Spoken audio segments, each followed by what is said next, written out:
What is up, everyone? Welcome to another episode of the Go Long Show at golongtd.com, Apple, Spotify, YouTube, wherever you listen. We greatly appreciate it. Here in the podcast world, always fueled by our good friends at Fatty Beer Company, which we just BS'd for a while before hitting record. What we should have touched on, Jim, is when we're going to do this pre-draft extravaganza, because it has to happen. We're going to do it at one of the Fatty establishments.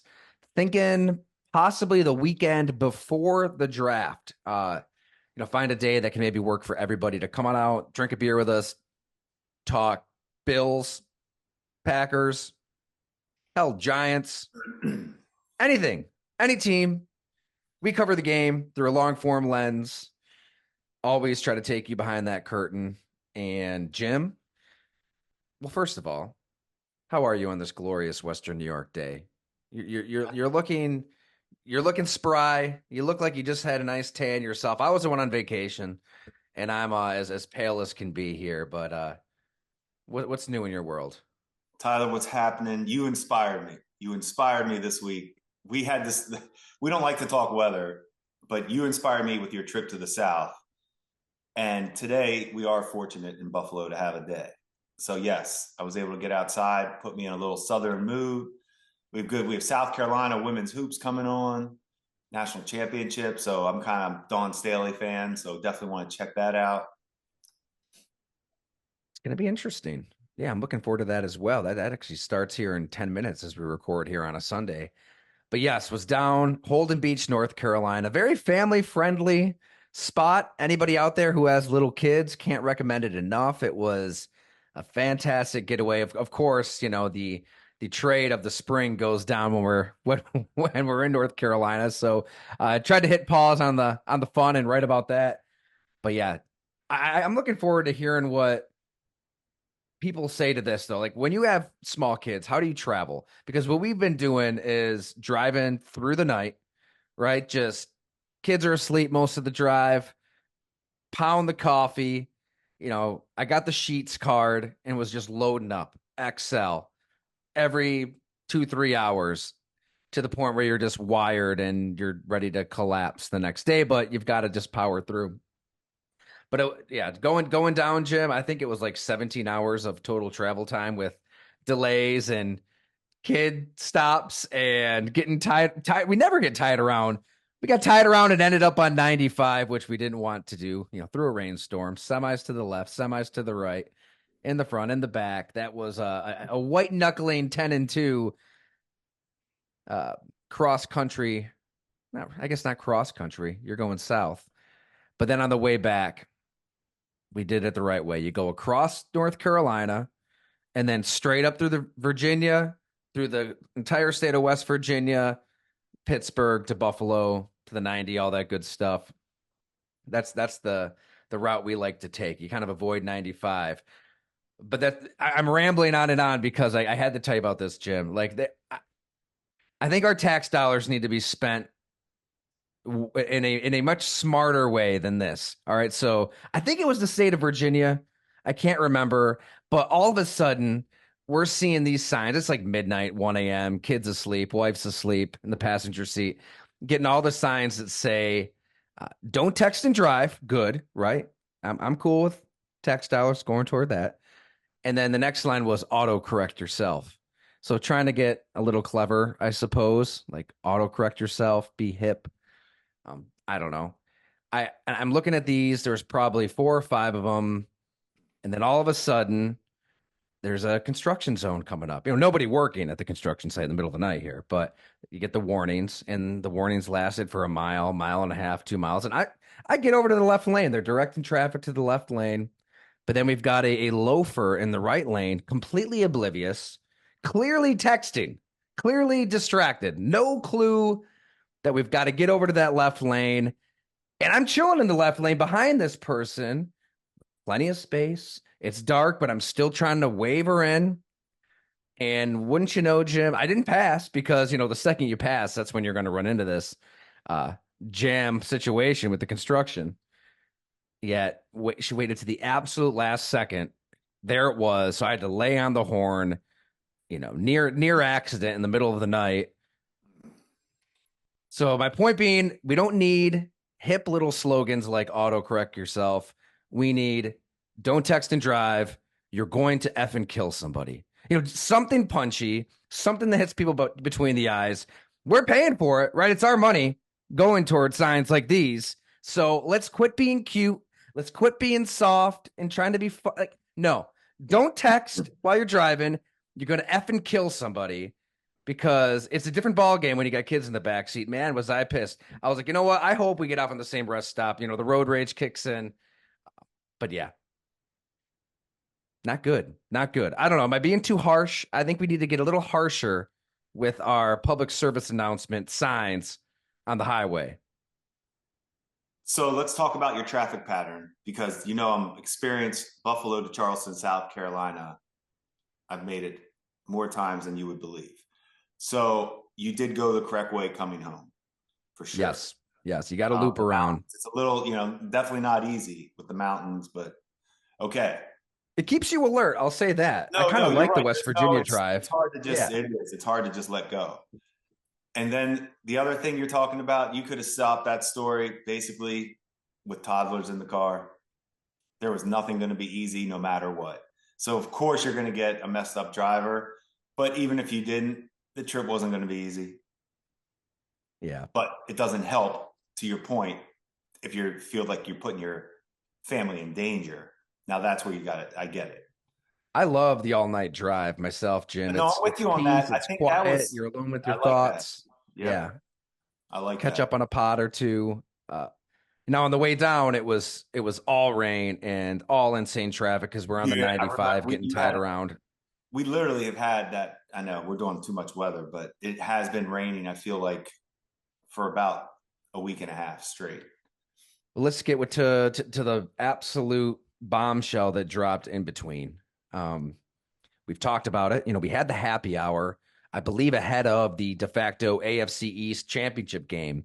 Buffalo, Miami, the division on the line. There have been whispers, grumblings, and not even rumor. What we see with our own eyes before us, signs that Stefon Diggs is unhappy.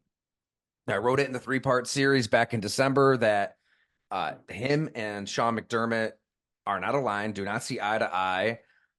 We can get into that quote later. But it wasn't just our story. There's been a lot out there that something is amiss. But of course, you've got the very vocal contingent of fans and fan podcasts that will become an echo chamber of you don't know what the hell you're. We caught hell for that happy hour just by pointing out, like, is he getting close to his boiling point here? He's not very happy. He's not really part of the offense. But yeah, that's it's because it's easy. It's pandering. It's what you see all the time on Twitter/X. And then when Stefon Diggs does talk, he kind of downplays it and says, hey, everything's good. Nothing to see here. Then we get to the offseason, even through his media tour, Jim, which he's doing a paid media tour like all of these athletes do. You're shilling for a product. And of course, he's going to be asked about his future in Buffalo, the state of affairs. And he was cryptic. He was open-ended. He said he didn't know what was going to happen. It reminded me a lot of Aaron Rodgers after they lost to Tampa Bay in the NFC Championship game, immediately in that case, in that press conference saying, I don't know what the future is going to hold. In both cases, both players are under contract, under very healthy contracts. And when you hear that, maybe everybody's antenna should have gone up like, whoa, okay. In the Rodgers case, he held the Packers hostage all offseason. In this case, Stefon Diggs wanted out. He wanted out. And Brandon Beane was asked that at the press conference after the fact. Did Stefon Diggs ask for a trade? And he essentially said yes. He danced around it and avoided the question best he could. Honestly, part of me felt bad for Brandon Beane up there. It's a tough spot to be in when we only know so much and who knows everything that went into this decision. And there's a lot. We're going to get into everything on this podcast. I say all that, Jim, to say I'm still surprised. I thought that by April, and I wrote this in the series, smash the window, like that cooler heads would prevail. The contract tells you that it's hard to move him. The presence of Josh Allen, you would think, would put Stefon Diggs at ease as a 30-year-old wide receiver that's a contender.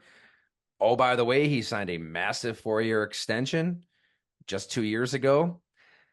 But as we drove back from the aquarium in North Carolina, I got a text from Jim Monis that said, I forget how you worded it. You basically said he's going to get traded. And then it's crazy. I mean, it's time stamped. It was probably what, 2-3 minutes after that text that Adam Schefter reported he's going to get traded to the Houston Texans. Um, I, I was surprised, even myself. Were you surprised? I'm guessing not so. So I'm smiling because not surprised because nothing can surprise us with this stuff, but it just it never settled. This you could have squashed this. There were so many opportunities to squash this whole thing months ago or combine even. Like whenever you wanted to squash it, you could have. That's when I think it was hitting me that all of a sudden the Bills are reworking everybody. Reworking. There, you could see this is what you do. We know this. We've talked about this. The cap is real. Doesn't mean you can't get through every season by doing what they're doing. And it was just like this thing is getting shaky right now. But like this doesn't. Something's not sniffing right. And then I think I heard or read something that Terry Pagula was in town in Buffalo, and I'm like, there's something going down. Like there's just it just had that feel, and that's why I said there's something with Diggs. Didn't know. That was a total guess. It really was. Just trying to put things together. Now, the next thing I did tell you, and I want to talk about this because the impact of this has been, it's whatever. We'll get into it. As far as it's been, when I say whatever, I feel like every angle has probably been taken. But the one angle I would like to take is it reminded me so much of the Shady McCoy trade when we pulled off that trade with Shady, where the difference was obviously the Eagles weren't going to eat the money that Buffalo's eating with Diggs. That's obviously that's where this thing has me completely confused. But the same desire to get rid of a player who is still talented may not be at his peak. Shady may not have been at the peak at that time, but he certainly was damn good. He came in and we know that rest was right. I'm pretty sure we led the league in rushing. I'd have to go back and check the exact, but he was right in the mix. Diggs can still play, is my point. This is a result of saying we can't take this guy in the building anymore, period. The Eagles had enough of Shady, whatever it was, whether it was he was tied to the previous and Chip Kelly had enough. When you want to get rid of somebody, it is get rid of them. And the owner signed off on the hit, the 31 million hit. That's a hard swallow, but he's been doing that plenty. And that is a result of Josh Allen. Josh Allen buys you however many mulligans you want as a GM with contracts until otherwise noted. He is a mulligan that's just nonstop, like just copy and paste. Hey, you want to sign him? It doesn't work. Give it a try next year. We still have Josh. And that's what they're doing. And you know what? To finish, be where I'm at with it, I agree with what Brandon Beane said about let this play out. Let him go to work right now, because I can't tell you the competitor in all of us, why we all played sports as a kid and why we, even as when we got into the profession, when I was lucky enough to be in the front office and be a part of these drafts, man, this is our Super Bowl, the draft. Like we have the juices flowing. We want to make trades. We want to go up and get Sammy if we can, if we think that's the all-in decision. So Beane deserves that to, give him a chance and see what's going down. And my last thing to blow your mind, I always have to say I'm still not going to be shocked that defense is a first round pick. Okay. That's all I'm going to say. Man, if they go D line or DB, the local reaction will be fascinating. One difference though, I like the LaShawn McCoy comparison. He wanted to be an Eagle for life. I mean, he's kissing the logo in midfield when you guys played him the next year, and he needed to be talked off the ledge. I mean, as a Bishop McDevitt guy yourself, you were one of the people who spoke to Shady shortly after the trade that hey, it's not that bad in Buffalo. You'll like, right? And Diggs wanted out. He did not want to play for the Buffalo Bills. The only reason I was comparing it, you're correct. The only really similar thing was where were at talent wise, and where the organizations were as far as they just wanted him out the building.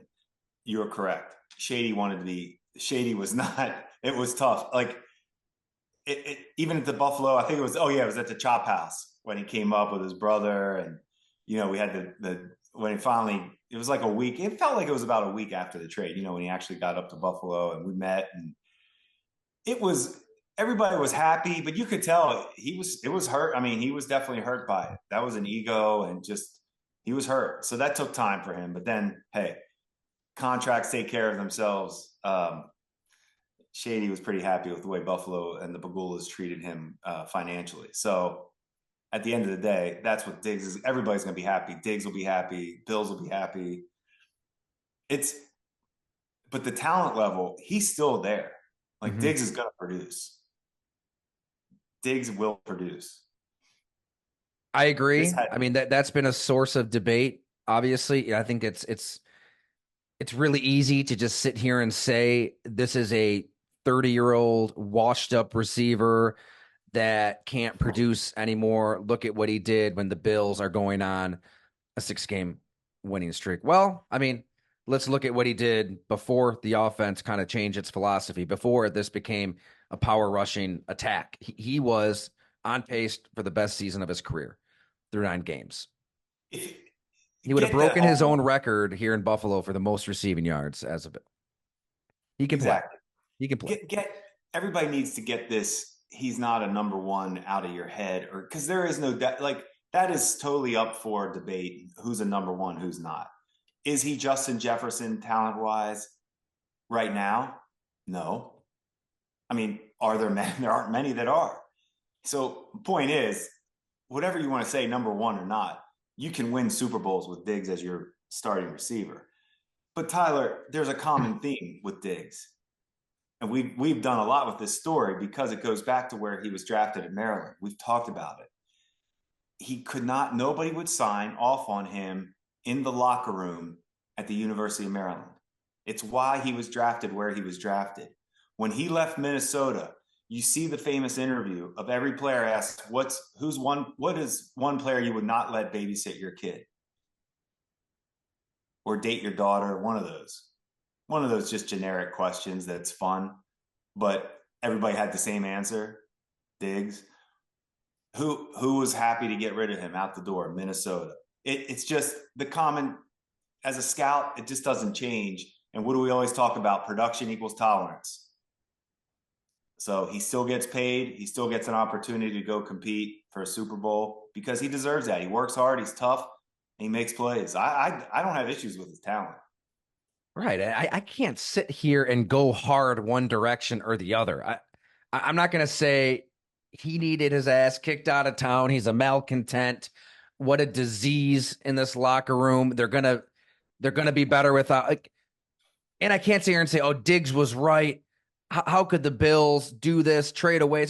I really truly believe the truth is somewhere in the middle. And yes, all right, let's get to the nitty gritty of this though, Jim. It's a relationship business, like anything in life. Okay, so back in the series, here's what was told to me by an ex teammate on offense who insisted that Diggs does not enjoy playing for the head coach. He said, quote, I know Diggs, and Diggs wants to be able to do what he wants to do with OTAs and shit like that. Diggs is going to get his work in. The organization I'm at now understands the great players don't need you to babysit them to be great. Diggs wants to be great for Diggs. And when you question that, Diggs gets pissed off because that's testing his integrity and what he wants to be. And I definitely think that's where Sean, earmuffs kids, fucks up. Okay. So that's how one player put it. And this isn't hearsay gossip. It's a piece of the puzzle. And that's what we try to do here, right? Let's show you how players and coaches and scouts behind the curtain see the situation. Okay, this is somebody very involved that sees it day to day. So when this trade is official, I hear from another player that said he heard this thing has been in the works for weeks since the season ended, and that Stefon Diggs had enough of his head coach. Okay. That's not pro Sean, anti Sean, pro Diggs, anti Diggs. That's just the reality of it is a star player and a head coach not getting along, right? We've seen this before in sports. It's fairly common. Okay, so if you're Sean McDermott, if you're Brandon Beane, if you're the Buffalo Bills, you could say, listen here, dude, we just gave you what, a 4-year, $100 million extension. You're under contract. Yes, the offense changed, but we've got a whole offseason to figure this out. We'll have OTAs, we'll have mini camp, we'll have training camp. We need you to win a Super Bowl. We want you to be a part of this thing. And if Diggs still was demanding out of town, the Bills could have played hardball. They could have said, okay, let's see. Let's see if you'll really be willing to sit out games, to miss out on those game checks. And if he does take it to that point, I don't think he would, because he's so competitive, because he needs to be out there. But this is where I do kind of get the Bills' point of view at this point. You've got a younger team now. You've torn up a lot of contracts. You've let go of the Jordan Poyers, the Tre'Davious Whites, Mitch Morse, Tyrell Dodson, Gabe Davis leaves in free agency, Leonard Floyd. And you've lost a lot of players. You're going to be a younger team. You need to hit on the draft. You're going to be counting on the Terrell Bernards and the Christian Bedfords and a lot of younger players, Khalil Shakir, Dalton Kincaid, to become the new nucleus of your team. I get not wanting to risk the malcontent, right? If Diggs made his opinion known that he doesn't want to be a Bill, if you tell him like hell, you're going to play, what kind of example could that set for the younger players? It could have gotten ugly. Okay, move him, get a pick, eat the money. I get it. And you've got to nail the draft. You've got to draft a wide receiver, maybe two. But we've seen it work. We've seen Green Bay come within a play or two of the NFC Championship game with all first and second year receivers. Saw the Kansas City Chiefs wide receivers stink it up all regular season, and then they win the dang Super Bowl. It all starts with the quarterback. Like you said, as long as you got Josh Allen, your Super Bowl window's wide open. My question, okay, how much blame should the Bills get, though, for getting to this point? Right? Because hey, this wasn't a shock. This wasn't a surprise. When you trade for Stefon Diggs, you are inheriting quite a bit of baggage. You're sitting at that carousel at Buffalo International Airport, and there's a lot of bags that you're picking up when you're picking up Stefon. You know this. He didn't want to play in Minnesota, didn't want to be a part of that offense, and maybe he was absolutely right. So should that head coach that he didn't see eye to eye with have done more to get to know Stefon so it doesn't get to this point? Or was it inevitable? Was it an inevitable, like, 4-year shelf life? Sick of Buffalo, sick of the playoff losses. And that's another part of it. And he was vocal in the visitors' locker room at Arrowhead, screaming again. It keeps happening. And then you see him in Cincinnati on the sideline in front of Josh. Like, I'm sure that is sprinkled into this as well. Should the Bills have done a better job of trying to just, make Stefon Diggs happy? They gave him a lot of money. I get the argument. Like, hey, you're paying him that much money, you should be happy. But every team has a couple of mercurial personalities like this, and Stefon Diggs has always been one of them. There's going to be part of the story we will never know, and only a select few people know. Okay, I don't know the depth of what Diggs must have been like in that building behind closed doors, the distraction that he was either causing for the quarterback or the head coach. That's where this is at. And we don't know where the breaking point was, but it had something to do with Josh Allen and McDermott. I don't think Sean moves on from Diggs because he and Diggs don't get along.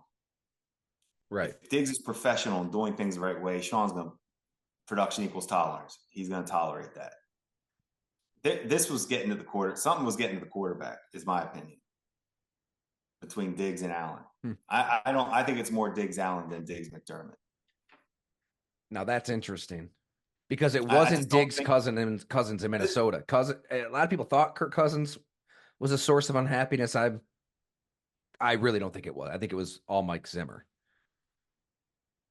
If it was all Sean, that's amazing to me because then why did you extend him? You already knew everything about him, and that's why I'm just part of me is thinking you have to go to the owner to say you're looking at Terry Pagula and saying, okay, why did you extend him? I mean, you already knew that he was going to be like this. He's going to be unhappy sometimes and happy other days. That part isn't new. So why now? Why does it have to break up? To me, it had to be getting to the quarterback. And if you think something's messing with the quarterback, then you eat 31 million. Well, let's remember what happened the night before the trade. I mean, this could have been really the final dagger here. So the night before Stefon Diggs was traded to the Texans, he replied to somebody on Twitter who said a top tier receiver was not quote unquote essential to Josh Allen's success. With two words, Diggs might have just spelled his end in Buffalo. He said, "You sure?" Uh, and it does hint at maybe there is more behind the scenes. Tim Graham of The Athletic had on his podcast, I believe, a scene after the Jets game where they went at it. Allen kind of sniped back at Diggs. I mean, that could have been a couple of guys being competitive, but I'm just saying you're probably right, Jim. There's a lot that we don't know. Whether it's a reason that Stefon Diggs would be on a Buffalo or a reason that the Bills would be A-OK shipping him out of town. Look, when you look at the Buffalo Bills all-time single season receiving records, you've got Stefon Diggs at 1, Stefon Diggs at 2. He's 30 years old. As we said, we believe he can still play. You're a Super Bowl contender because you've got Josh Allen. How long do you have Josh Allen in this form where he is unleashed? To the Bills' credit, Sean McDermott's credit, they unleashed him through that 6-game winning streak. They let him run. They went for it on fourth and ones. They were extremely close to beating those Chiefs. And now you've got to find a wide receiver. It just popped in my head, though. I mean, this is probably sprinkled into the decision, too. And on the Bills part of it, on being willing to move on from Stefon Diggs, he did drop what could have been a game-winning bomb from Josh Allen. It went right through his arms. And as Bill Polian said, like a big reason the Colts were finally able to smash through and get over the hump is you judge playoff performance. You put those games under the microscope. I think it's a little overstated. I mean, Diggs hasn't been a total bum in the playoffs. He's had some good playoff games, but maybe that's in Brandon Beane's mind too. Like let's try to get better. Let's try to be different in those January games. But man, you do put more pressure on yourself to find another weapon, maybe two weapons. At this point, you're bottom of the barrel in free agency, unless you're going to go blow T. Higgins away with. Options are low. I do think they need to draft receivers though, because you don't know. Look, as long as Josh Allen's the quarterback, what we've said it a million times, you're going to contend for Super Bowls. But this version, you never know how long that version will last. So yes, I think that they absolutely cannot draft a D lineman in the So first what round. if I told you? I mean, I'm just telling you. I'm not disagreeing with you. Obviously, just based on pure numbers right now, the Bills need receivers, like quality NFL receivers or draft picks, whatever. But you don't make this move based on. You do not make it based on we can go get a receiver in the draft. You don't because it's still an unknown. You paid Diggs because he is a known factor. You're the one that extended him because you do know what he brings. So that's why, and I'm going to just tell you this too. I believe so much in defense that if there was a player, now I haven't studied the defense like that to even say, but if there was a corner or a pass rusher, playmaking type player on defense that I loved. I, I can't see how Sean can't consider that. You're having an overhaul on defense, whether you, and we know it. I mean, we know that they have the players that have been here, so it's not a complete new guys, but they're going to have new state. Like they have a lot of new pieces on defense too. And this is a time where I think everything's on the table right now for the Bills. I feel like it's wide open. You'll get a receiver. You'll get two if you want them. It doesn't mean it has to be your first pick. Starter quality from week one, though. I mean I still think you've got to think through that scope. If you're the Bill, you got Curtis Samuel, Khalil Shakir, Justin Shorter. I mean, you're going to see a lot of two tight end sets, a lot of Dalton Kincaid and Dawson Knox. In terms of dudes who can change a game at any given moment, those players aren't in any year. They're hard to find. You're picking at 28. 2 years ago, when you needed a corner, you saw the Chiefs leapfrog you for Trent McDuffie. Last year, wide receivers went 4 picks in a row in front of you, and you move up a pick to make sure you get Dalton Kincaid. I think Brandon Beane's going to be aggressive. I think that in round one, I'm not sure who they like. Is it Xavier Leggett? Is it Brian Thomas? Those guys A.D. are. Mitchell? I love these. Now I have watched all these receivers and love them all. Like all legit, like worthy of. But once again, you still are. Your team hasn't changed dramatically by losing Diggs and replacing him with a rookie from South Carolina. Like I don't necessarily think you just replace good player with good player. So that's that old, hamster wheel effect sometimes. But I think that's why maybe you do get a player on defense you value in the first round, and then you get a player in the second round, a receiver that you value in the second round, and another one in the third round. Now, to me, there you've changed your team where you got two quality receivers that you believe in to take second, third round, and you just loaded up a guy that you believed in on defense, knowing you're transitioning on defense as well. Just throwing that out there, Tyler. That's just my GM perspective, where I believe so much in quarterback. Once you have the quarterback, I just continue to build defense. Hey,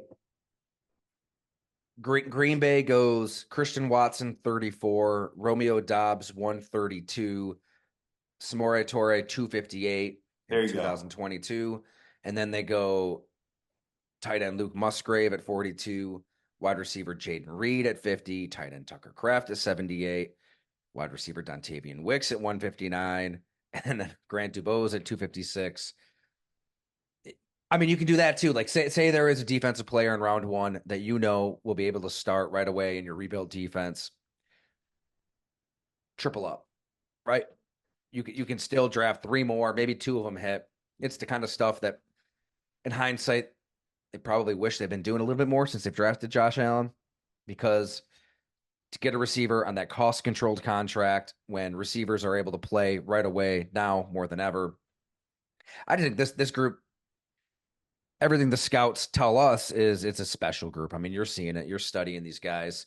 If you're the Bills and you deem one of those players that's going to go in the first, I don't know, 22, 23 picks for sure. If you deem that as a weapon who fits into what you want to do, I think you've got to be aggressive. I don't know what it takes to move up, but who knows, maybe they were kind of thinking packaging Diggs into that kind of trade was in their back pocket as the draft got closer. And then you see that tweet and it's like, okay, all right, we're going to send you to Houston. We're done. One thing we don't know enough about these receivers is how well they learn the offense. And that's what the scouts, that's what this time of year, that's where you're doing your deep dive with interviews and your X and O's. And if there's a couple receivers, like I'm not going to ever say a name, but if there are a couple that they have concerns on, like we might be talking about a group of 5 receivers, and the Bills might only have 2 of those guys even available on their board because they wrote 3 of those guys off because they don't deem them Bills quality, whether it's off the field, learning, work ethic, whatever it is. I'm just throwing that stuff out there. You know what I'm saying? That's how drafts, that's why nothing can surprise you in a draft, because every board is different. you just bring up such a variable to this entire conversation is what is a Joe Brady offense? How is it going to change? Because from Brian Dable to Ken Dorsey, it is extremely complicated. Whether it has been Isaiah McKenzie, Quentin Morris, Naeem Hines, everybody that I've talked to on that side of the ball, they go out of their way to say, wow, this is the most complex offense I've ever been a part of. It's rooted in the old New England Patriots stuff. Dable was there years ago. So if it's changing under Brady, does that make it easier to pick up? Is it still hard to pick up? That's what we don't know. And I'm rolling my eyes, people, because this is a podcast and obviously not everybody's watching. I'm rolling my eyes because I can't tell you how, and it goes back to the kind of, I don't want to, the story that I kind of wrote for Go Long this week about Vince Young. And I commented about the nauseating conversations about his Wonderlic score and could he learn the offense.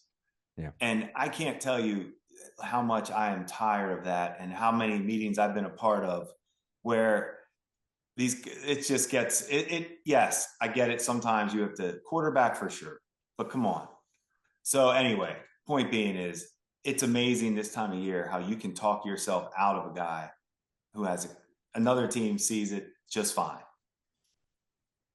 to drive it forward to, I'm with you. Just take the most talented, most athletic, playmaking, explosive weapon, and there is a good chance, whether it's this draft or future drafts, that player is probably going to arrive with some baggage. So whatever happened with Diggs, and I'm sure Sean McDermott knows this, and it seems like this has been a point of his growth. Even after our series, you heard him speak about this. Players speak about it, including Josh Allen.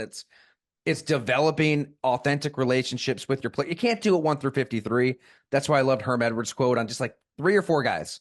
Identify those players that have different personalities. As he said, we all kind of know who they are, and try to go out of your way to really get to know that player and sit down, have conversations, go out. Like maybe Diggs was a lost cause. As you said, there's probably a lot we don't know.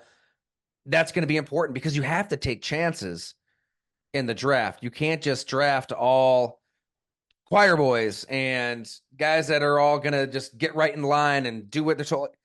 Newsflash, there's a lot of Diggses out there, and there always has been. Every wide receiver's open. Every wide receiver wants the ball 10, 11, 12 times a game. You've had them. You've drafted them. You've got to take that chance.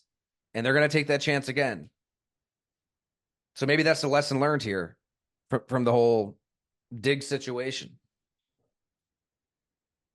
There's inconsistencies sometimes with the Bills, what they practice and preach, because Kelvin Benjamin, that signing way back, that he was a known lazy, not love football, not tough, just potential guy. Now I know that wasn't some big move or anything, but point being is they've taken chances on guys that they know don't quite meet their Bill's character. And I'm not saying Diggs obviously meets it. He's a elite wide receiver, not, with his work ethic, everything, and talent. That's why I'm telling you, this has to be so straight. We can't even believe like how much he and that quarterback. I'm just going to stick with it. I'm going with he and the quarterback. It's tough too because look at the wide receiver that the Chiefs drafted, Rashee Rice. He's the second round pick. I don't want to misspeak, but right, he has the incident with his Lamborghini hit and run, and he's since taken full responsibility. But if you were to read Bob McGinn's series, and let me just pull it up here, in his draft series last year, and you'll see it this year very soon. Rashee Rice was the quote unquote scout's nightmare. And as Bob wrote then, he's got the size, he's got the speed, he's got the athletic ability, and he's got the production to be a high draft choice. But at least one team completely removed Rashee Rice from the draft board because of behavioral issues. Quote, he's talented, but not a good dude, end quote, one personnel director said. So you're going to have to weigh out the pros and cons at wide receiver and cornerback more than any position in football when it comes to stuff off of the field. Maybe you just hit on, I'm sure more teams are going to take the chances on a Diggs if you know he's competitive as hell versus a Kelvin Benjamin if it's known that he's a bit lazy. That's you're going to gamble more on the competitive worker who And they cares paid about him like winning. that. He produced production tolerance. They got rid of Benjamin. Like they Yeah. didn't mess around. They gave him a shot. They didn't hold on to him. Oh, but I wanted to say, Tyler, you made a good point about you were talking about, and this is how the whole draft philosophy. And I looked at it was the 2015 draft in Buffalo with Rex, and it was fun because we didn't have a first round pick, and we had the first, obviously second round was our first pick, and our who we debated on it was Jordan Phillips and is that the Jordan Phillips, the defensive tackle from Oklahoma? Yeah, and I feel like I said his first name wrong. And Ron Darby, and we Yeah. took No, you Darby. said it right. Yep. Sorry, for some reason I was thinking his name was all right. Point being was they were two. It was a monster D tackle who was a rare physical guy, and Darby was a rare physical talent. But both of them fell in the second round for other reasons. Darby's number one reason was he couldn't catch the ball. But that being said, Darby won a Super Bowl and is still playing in the NFL. Like that, and Phillips too. Phillips has been bouncing around and productive everywhere he goes. Point being is that's how you draft. I like how we did that draft. We identified two guys in the second round and we debated on them. Rex was good either way. Rex was like, I remember how happy he was. He's like, give me either one of them. Like that was fun dealing with those types of, and we're in the second round doing that. That's when you feel good. Like, hey, we've done a good job as a personnel staff and a scouting staff and a coaching staff as coming together and identifying the right guy. But that being said, Darby did not fit Sean McDermott's defense. So that's why I'm saying every board is different. Well said. Good opportunity to plug Bob's series too. It's a great time to upgrade to a paid subscription for those who hang out on the free list or just listen to the podcast. All 9 parts will be exclusive to our paid subscribers. It is unbelievably exhaustive. Bob has been talking to scouts and personnel execs from around the NFL, so that will be starting up very soon. Nothing like it. Admittedly biased. I've worked with Bob for a long, long time. The guy is unlike anybody else when it comes to this NFL draft. So make sure you check that out because, yeah, you'll find out stuff like that on Rashee Rice, man. And he had production, right? I mean, there it is. You saw the production. He helped you win a Super Bowl. Now you're dealing with this hit and run ordeal in the It's offseason. it's why you have scouts, Tyler. It really is. Like you can look this name up anytime you want and look at the history of this player, but Junior Gillette, who was a defensive end that we signed in New Orleans, undrafted, that we loved. I had a third round grade on him. Like rare Stillman College. Nuts. Off his rocker, nuts. Love him. But look at his history after the NFL. Like you can do this another time, but just point being is it's these guys have there's some demons they're dealing with, and you just I mean, it's scouts. My point is scouts do an amazing job of finding things about these guys that just help you as an organization feel safe making these decisions. it's a profession unlike any other. You're strapping on armor and smashing into other human beings 3 hours on a Sunday, even though the NFL is trying to change that, and make it as soft as possible. But yes, there is nothing like so when you consider that you're going to get human beings with a few screws loose, and you've got to take a chance or two. I want to drive this forward though, Jim. Let's talk about the state of the Buffalo Bills 2024, because after this trade, I think a big takeaway nationally it seemed is all right. That's it for Buffalo. Let's write the obituary on this era. They they got to one conference championship game with Stefon Diggs, got smoked. Now he's gone. So is Jordan Poyer. So is Mitch Morse, Tre'Davious White. I think we're probably in agreement. Critical as I've been, I think there's absolutely a lane here for the Buffalo Bills to contend this year for a Super Bowl. Post Diggs, post all those players. If you don't evolve, you die. They are making a very aggressive attempt here to evolve in many different ways. I want to see how the offense looks under Brady. I want to see how the defense looks under Babbage. If Sean McDermott does kind of take more of that CEO approach over the whole operation, I think it's smart to go younger at coordinator and smart to go younger with your personnel. And you still have the quarterback. It starts there and maximizing him, as we said, in a league that wants shootouts, that wants offense. The hard work's done when you've got the quarterback. I don't know, Jay. I get the talking point where people are coming from, and that's why they play the games. I mean, maybe the Bills go out there and they go 8-9, and Aaron Rodgers is comeback player of the year, or the Miami Dolphins light defense is on fire in the division, or hey, maybe CJ Stroud and the Texans get to the Super Bowl. I mean, there are so many teams and so many situations you can look at. I still think the Bills are going to be right there, and this is a unbelievably important draft for Brandon Beane. But if they nail this draft, they can absolutely stay right there with Kansas City, Houston, Cincinnati. Am I crazy? Well, you're crazy because you drove with your kids all over the country. That's why you're crazy. But yes, no, you're not crazy on the Bills are fine. Look, they have veteran safeties. They already have basically veteran safeties to replace veteran safeties.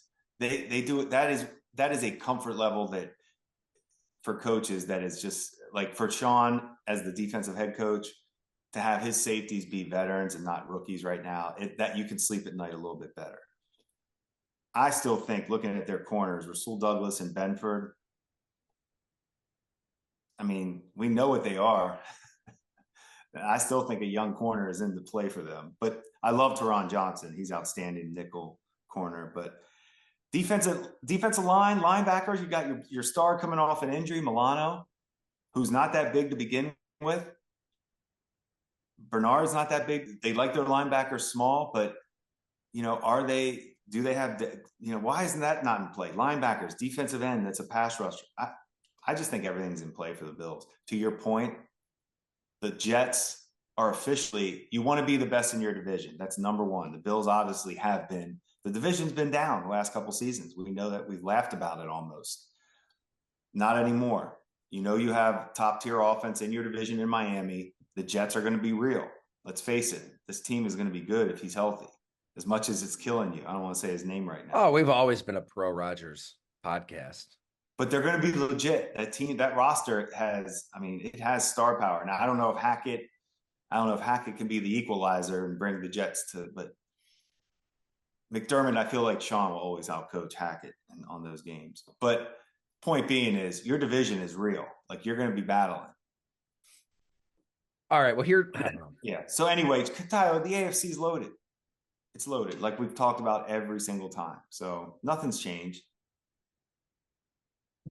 I think that those 2006 Colts are just such a great team to look at closely because, like these Bills, they ran into Tom Brady and the New England Patriots year to year, couldn't get past this team, couldn't get over the hump, had to evolve.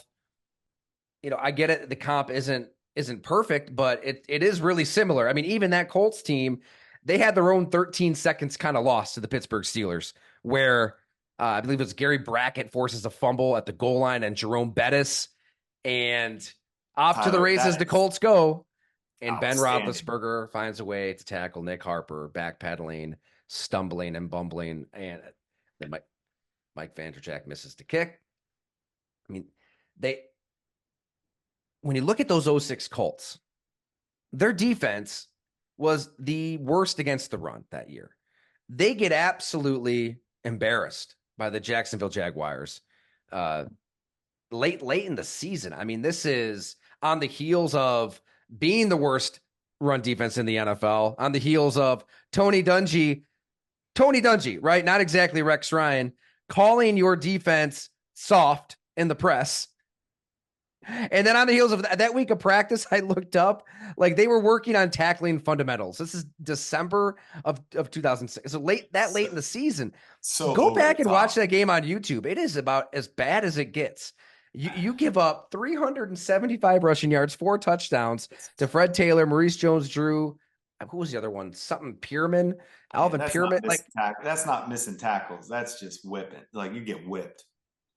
yes, it was a public blogging, tar and feather stuff late in the season, right? So, and this is 2006. So we're still conditioned to think run the ball, stop the run, playoff football. The Patriots had won 3 Super Bowls.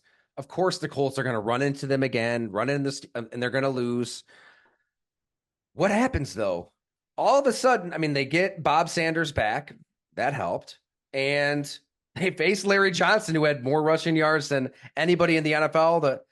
Those 2 seasons, they shut him down. They shut Jamal Lewis down. The offense comes alive against the Patriots in the AFC Championship game. They find a way. That belief they believed was in them all along. They find long-winded way of saying, I get it. We can sit here and pick apart the defense and say, can Rasul Douglas really cover number ones on the boundary, or is he a zone corner? Does he need to be in the slot? I don't know, man. After the NFL just banned this hip drop non-tackling, and you've brought it up. We know that the NFL doesn't care about defense. If they could, they'd put flags in everybody. You've got Josh Allen, load up on offense. And hey, on defense, try to get some stops, try to force a turnover. I mean, this isn't really a defense that has been stopping anybody in the playoffs. I think the last 4 playoff losses, they've forced 1 turnover. They've given up 16 touchdowns, 8 field goals on 32 non-kneel down drive. It's in elimination games. So we've seen this defense let down at the worst possible time. Like, philosophically, just operate through your quarterback, through your offense, play that way, get what you can out of your defense. I don't know. I wouldn't overthink it on that side of the ball. Best player available in the draft. Oh, The God, most boring cliche answer. Get out of here. You're kicked off the podcast for saying that. I feel bad saying it. It's almost like I feel like we're doing a mock. You know what's funny? I almost feel like the draft has already happened. Like it clearly, it may be time to move this thing up a little bit. It's not what the league wants. It's all No, you're right. That's a good point. right, because the schedule will be released. That's No, gonna they have it. give everybody content to predict all of the games. They're adding games. No, they're adding games as we But speak. yes, the league does care about player safety, adding games. Yes, they absolutely do. Final word on Stefon Diggs. I really still think Isaiah McKenzie. And by the way, I got this on Twitter. McKenzie is not the player who told me that Diggs was done with Sean. I know everybody loves to play that guessing game. It wasn't Isaiah McKenzie. For those who actually read it, Isaiah McKenzie had so many great things to say about his head coach. They had a good relationship, and he's always been open and on the record, especially when it comes to Stefon Diggs. Here's what he said on a happy hour this time last year. I thought he just put it perfect. Quote, he's a free bird. You just have to let him talk, let him ramble. It's Steph. I will say this with Steph, I respect Steph. You've got to respect Steph because when he steps between those lines, it's not like he's not doing his job. He's doing his job, and whatever he's saying, that's what he's doing. But when it comes to tweets or him talking or him yelling at Josh, a coach, whatever it may be, it's just Steph trying to get it out. He's just getting it out. My fiance told me this. She said, sometimes I just want you to listen. I'm just talking. I don't want you to say anything. That's how you have to treat Steph. And then he estimated that Diggs is right 90% of the time, when he's going on one of his tantrums, his tirades, and that other 10% of the time when he's quote unquote tripping, that's when Isaiah McKenzie would step in. That's when a veteran teammate steps in. That's when they say, Steph, you're being hypocritical. You can't say this when you just did that. So this team's been changing the last few years. Guys like Isaiah McKenzie not around anymore. So maybe that player who would kind of keep him in check isn't around for whatever we don't know is going on behind the scenes. We know that you sure tweet is probably fitting into that 10% of Stefon Diggs being out of line. I think that's Stefon Diggs in a nutshell, right? Like, you know what you're going to get. There's no secrets. You find a way to work with it, to deal with it, to make this work. And it just got to a breaking point, right? It just got to the point where both sides needed to sign those divorce papers and call it quits. So here the bills are. And I think all these truths can live in the same universe. Yes, the Bills maybe could have done something different to somehow make this relationship behind the scenes work. However, it went sour. And yes, the Buffalo Bills are still a Super Bowl contender because they can evolve, they can change. They still have Josh Allen. And what was the third one? Oh, yeah, they've got to nail this draft. Brandon Beane's next move is about as big as it gets since he drafted Josh Allen over Josh Rosen. Any final thoughts, Jim? No, I like how you summed that up. It's always drafts are always important though. They are, I mean, and I can't you're wait. talking cornerback and D line. No, I'm saying everything should be on the table. I don't think you can eliminate positions. It's too Jim hard to ground find and great. pound Monis. Jim win with defense Monis. If you have a quarterback, you better make sure you take the best player. Jim best player available Monis. It's so boring.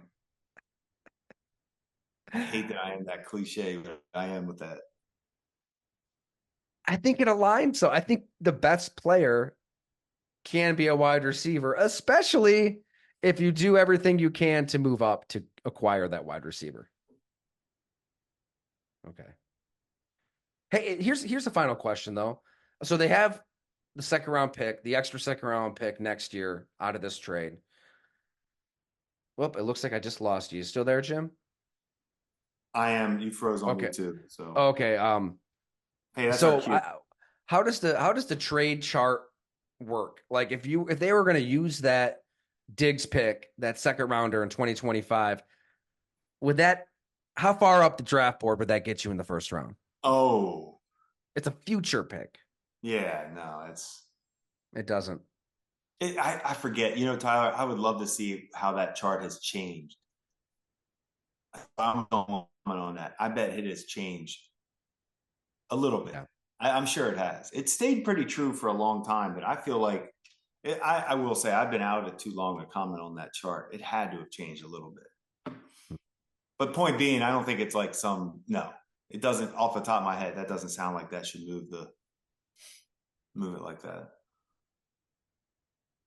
Back to the NFL draft. We'll take this podcast this week when we connect. So stay tuned for that. For Bob McGinn's series, I'll have some profiles on prospects as well.